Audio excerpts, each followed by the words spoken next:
KTO Radio présente À haute voix, la lecture intégrale des œuvres spirituelles majeures. Aujourd'hui, Quo Vadis de Henryk Sienkiewicz.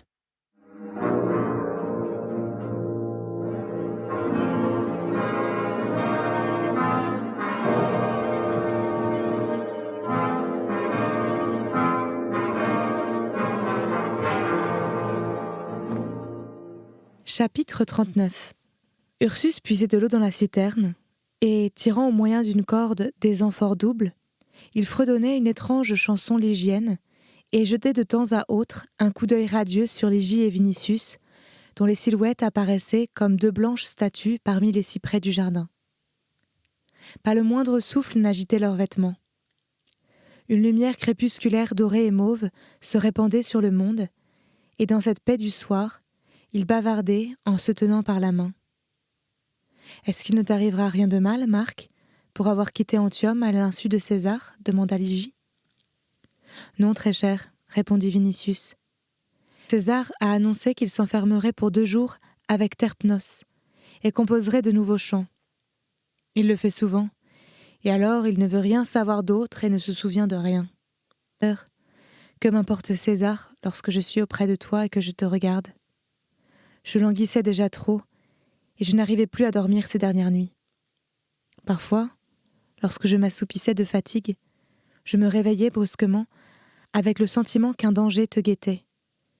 Je rêvais aussi qu'on avait volé mes relais qui devaient me transporter d'Antium à Rome et grâce auxquels j'ai parcouru ce chemin plus vite que ne l'a jamais fait aucun coursier impérial. Je ne pouvais me passer de toi plus longtemps. Je t'aime trop, ma bien-aimée. Je savais que tu viendrais. Ursus est allé 2 fois à ma demande chez toi, Ocarine, pour prendre de tes nouvelles. Linus et Ursus aussi se sont moqués de moi. On voyait en effet qu'elle l'attendait, car au lieu de son habituel vêtement sombre, elle avait mis une souple stola blanche, des ravissants plis de laquelle émergeaient ses épaules et sa tête, telles des primes verts épanouis sortis de la neige.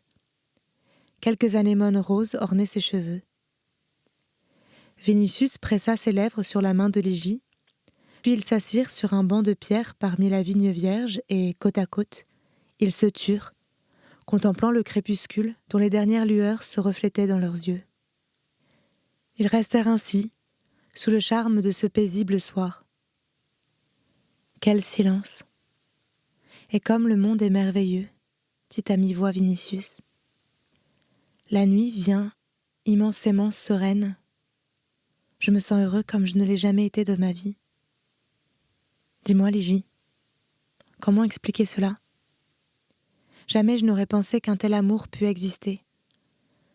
Je croyais que c'était seulement un feu dans le sang et le désir, et je vois maintenant que l'on peut aimer avec chaque goutte de sang et chaque souffle, et en même temps ressentir une telle paix douce et infinie, comme si le sommeil et la mort avaient déjà apaisé l'âme.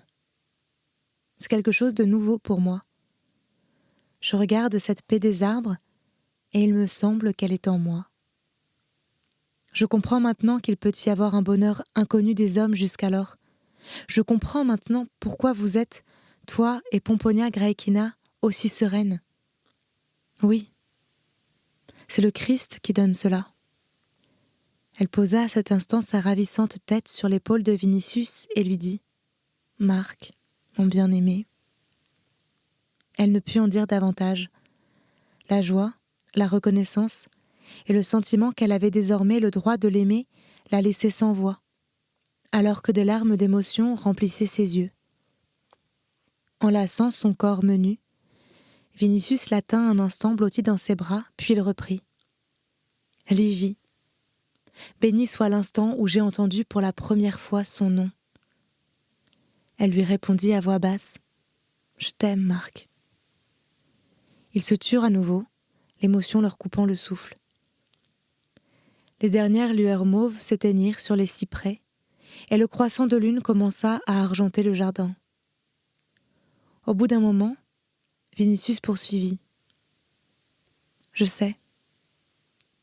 À peine suis-je entré, à peine ai-je baisé tes chères mains, que j'ai lu dans tes yeux que tu désirais savoir si j'avais compris la doctrine divine que tu professais et si j'avais été baptisée. Non, je ne suis pas encore baptisée. Mais sais-tu pourquoi, ma fleur ? Eh bien, Paul m'a dit « Moi, je t'ai convaincu que Dieu était venu sur terre et qu'il s'était laissé crucifier pour le salut du monde. Mais c'est à Pierre de te purifier à la source de grâce, car c'est lui qui fut le premier à imposer ses mains sur toi et à te bénir. Mais moi aussi, j'ai voulu, ma chérie, que tu sois présente à mon baptême et que Pomponia m'y tienne lieu de mère. Voilà la raison pour laquelle je ne suis pas encore baptisée, bien que je croie en notre Sauveur et en son doux enseignement. Paul m'a convaincu, m'a converti. Donc, comment pourrait-il en être autrement ?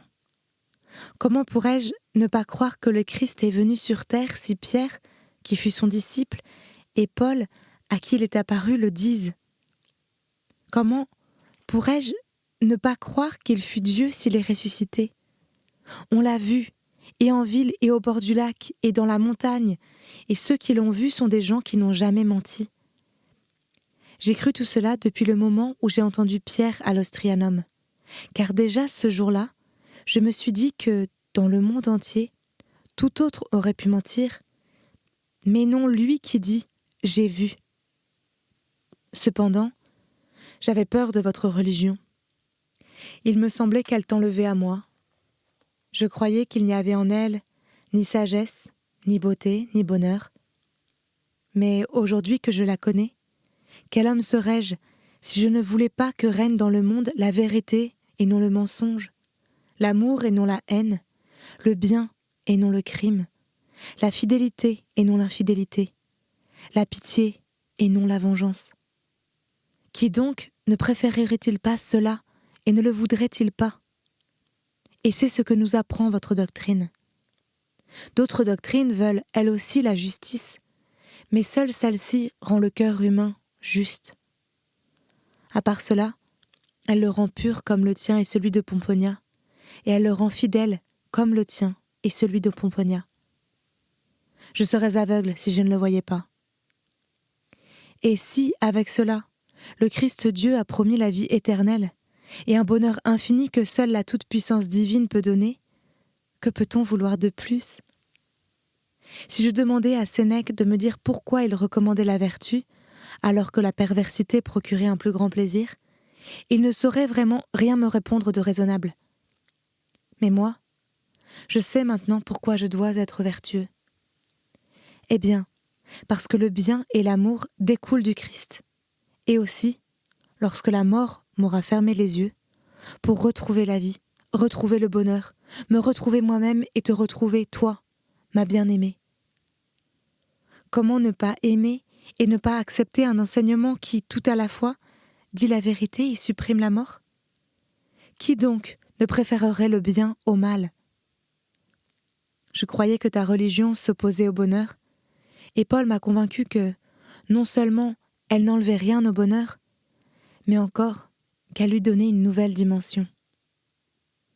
Mon cerveau a de la peine à concevoir tout cela, mais je sens qu'il en est ainsi, car je n'ai jamais été aussi heureux, et n'aurais pu l'être quand bien même je t'aurais enlevé et gardé chez moi. Ainsi, tu viens de me dire il y a tout juste un instant « je t'aime », alors que je n'aurais pu t'arracher ces paroles pour toute la puissance de Rome. Oligie, ma raison me dit que cet enseignement est divin et qu'il est le meilleur. Mon cœur le sent aussi. Et qui donc résisterait à ces deux puissances ? Ligie l'écoutait, le fixant de ses yeux bleus, semblables en ce clair de lune, à des fleurs mystiques, et humectées de larmes, comme les fleurs le sont de rosée. Oui, Marc, tout cela est vrai, lui dit-elle en blottissant plus fortement sa tête contre l'épaule du jeune homme. Ils se sentaient à cet instant immensément heureux tous les deux, car ils comprenaient que les unissait, à part l'amour, une autre force, tout à la fois douce et irrésistible, qui rendait l'amour même indestructible, invulnérable au changement, aux déceptions, à la trahison et même à la mort. Leur cœur était rempli de la certitude que, quoi qu'il pût advenir, ils ne cesseraient de s'aimer et de s'appartenir l'un à l'autre. Leur âme en éprouvait une paix ineffable. Vinicius avait aussi le sentiment que c'était un amour non seulement pur et profond, mais aussi totalement nouveau, comme le monde n'en avait jusqu'alors connu et n'avait pu donner. Tout l'avait fait naître dans son cœur. Éligie, et l'enseignement du Christ, et la clarté lunaire silencieusement répandue sur les cyprès, et cette nuit sereine, de sorte que tout l'univers lui semblait être imprégné de ce seul amour. Au bout d'un moment, il reprit d'une voix douce et vibrante d'émotion. « Tu seras l'âme de mon âme, et tu seras ce que j'aurai de plus cher au monde.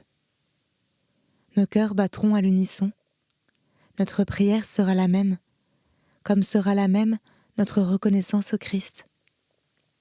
Ô ma bien-aimée, vivre ensemble, adorer ensemble Dieu et savoir que, lorsque la mort sera venue, nos yeux s'ouvriront de nouveau, comme après un doux rêve, à une nouvelle lumière.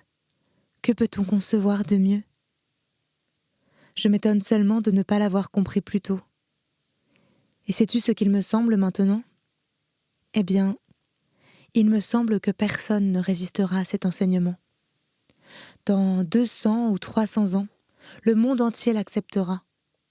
Les gens oublieront Jupiter, et il n'y aura pas d'autre Dieu que le Christ, et pas d'autre temple que les sanctuaires chrétiens. Qui donc ne voudrait pas de son propre bonheur ? Au fait, j'ai entendu la conversation de Paul avec Pétrone, et sais-tu ce que Pétrone a finalement dit ? « Ce n'est pas pour moi. » Et il n'a rien su dire de plus. « Répète-moi les paroles de Paul, » demanda Ligie. C'était un soir, chez moi. Pétrone se mit à badiner comme il avait coutume de le faire, et Paul lui a alors dit « Comment peux-tu, sage Pétrone, nier que le Christ a existé et qu'il est ressuscité, alors que tu n'étais pas encore en ce monde à l'époque, tandis que Pierre et Jean l'ont vu ? Quant à moi, je l'ai rencontré sur le chemin de Damas. Que ta sagesse démontre d'abord que nous sommes des menteurs, et seulement après tu réfuteras notre témoignage. » Ce à quoi Pétrone a répondu qu'il n'avait nullement l'intention de le nier, car il savait qu'il se passait bien des choses inconcevables que, pourtant, des hommes dignes de foi attestaient. Mais a-t-il poursuivi ? Découvrir un nouveau Dieu étranger est une chose, et accepter son enseignement en est une autre. Je ne veux rien savoir, disait-il, sur quoi que ce soit qui puisse me gâcher la vie et en anéantir la beauté. Peu importe si nos dieux sont véritables ou non, mais ils sont beaux. Nous vivons auprès d'eux dans la gaieté et l'insouciance. Paul lui a alors répondu « Tu rejettes un enseignement d'amour, de justice et de miséricorde par crainte des soucis de la vie. Mais pense un peu, Pétrone. Votre vie est-elle réellement à l'abri des soucis ? Ni toi, Seigneur, ni personne, parmi les plus riches et les plus puissants, ne savez, en vous endormant le soir, si vous n'apprendrez pas en vous réveillant votre arrêt de mort. Et pourtant, si César suivait cet enseignement qui commande d'aimer et d'être juste, est-ce que ton bonheur ne serait pas plus sûr ? Tu crains de perdre tes joies, mais la vie ne serait-elle pas alors plus gaie ? Et pour ce qui est des ornements de la vie et de la beauté, si vous avez construit tant de beaux temples et de belles statues en hommage à des divinités fausses, mauvaises, vindicatives, adultères, que ne feriez-vous pas en hommage à un seul Dieu d'amour et de vérité ? Tu te félicites de ton sort parce que tu es riche et que tu vis dans le luxe. Mais tu aurais pu tout aussi bien être pauvre et abandonné, bien que tu sois issu d'une grande famille, et en ce cas ton sort serait certainement meilleur dans un monde où les hommes croiraient dans le Christ.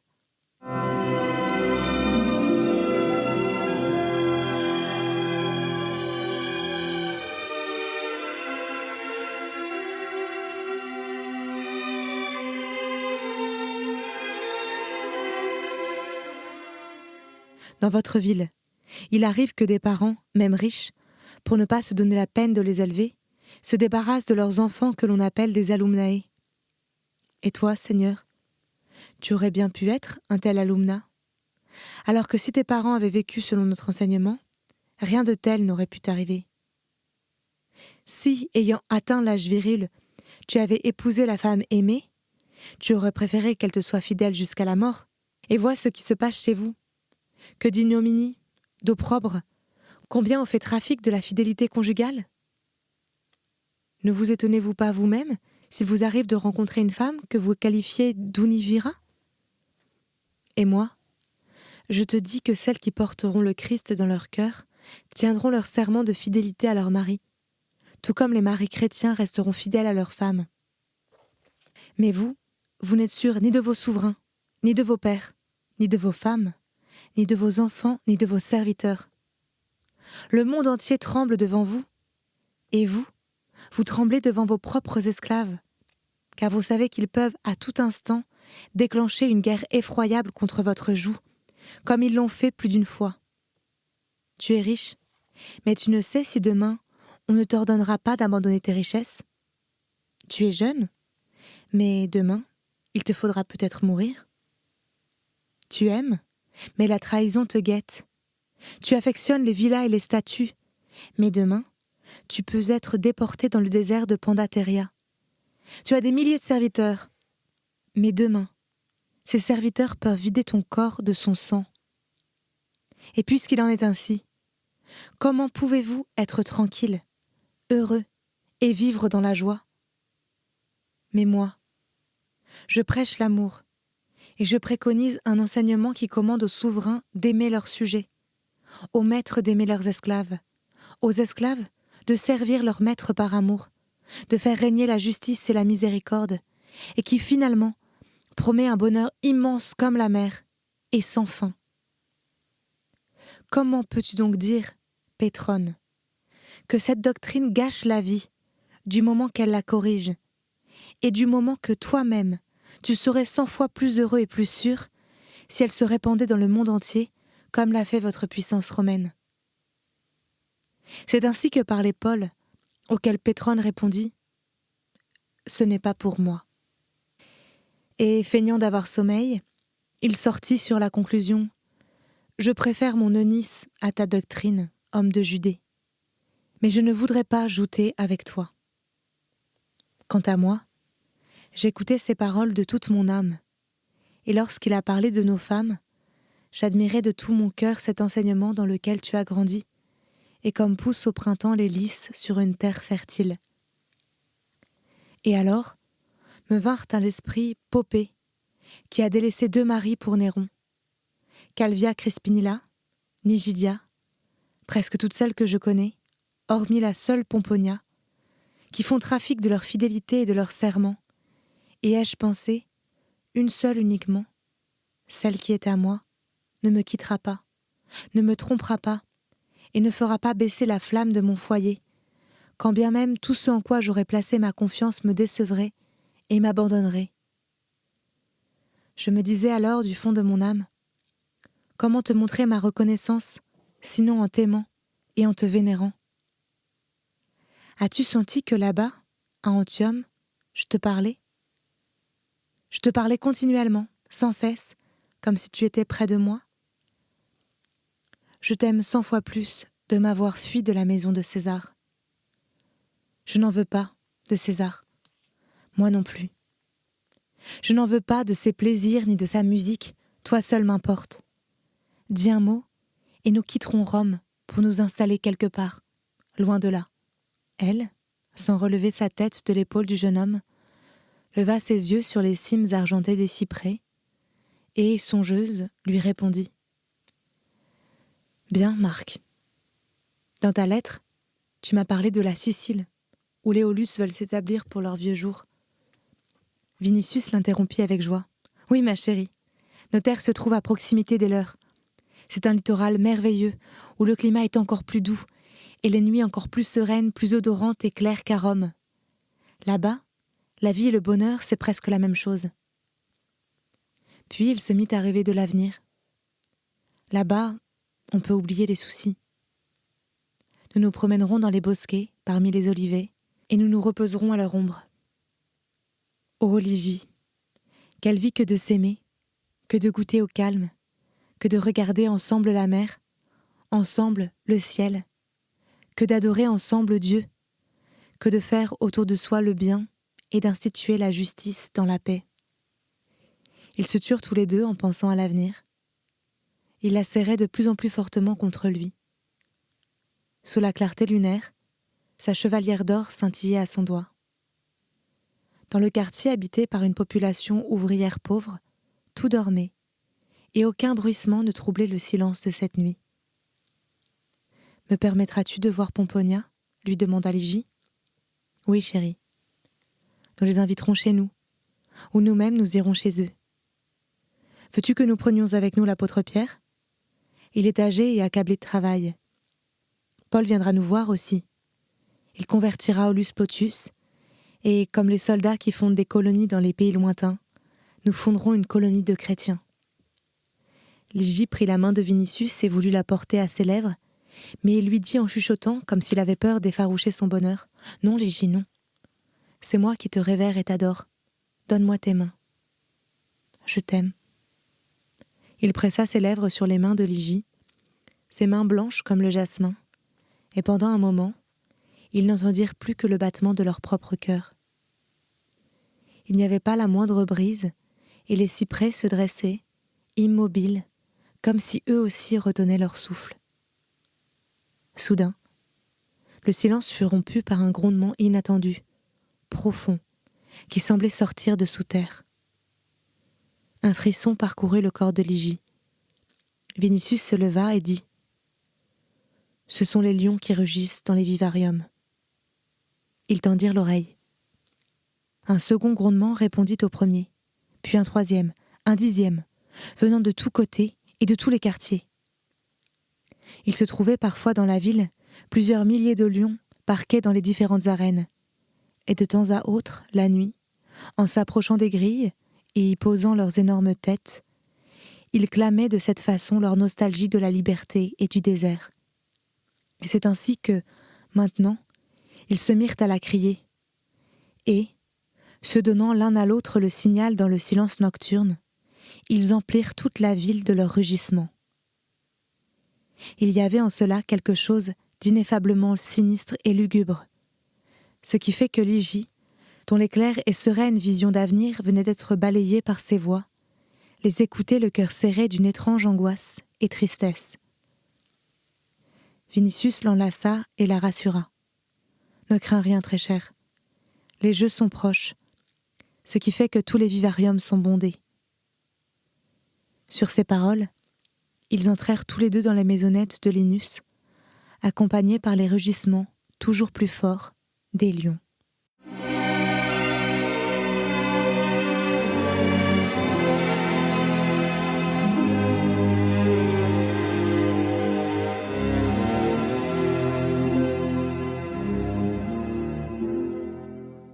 À Antium, pendant ce temps, Pétrone remportait presque chaque jour de nouvelles victoires sur les Augustans, qui rivalisaient avec lui pour les faveurs de César.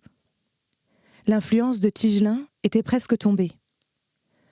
À Rome, lorsqu'il fallait supprimer des hommes qui paraissaient dangereux, les dépouiller de leurs biens, s'occuper des affaires politiques, donner des spectacles stupéfiants de faste et de mauvais goût, et enfin satisfaire les monstrueux caprices de César, Tigelin, aussi rusé que prêt à tout, s'avérait indispensable.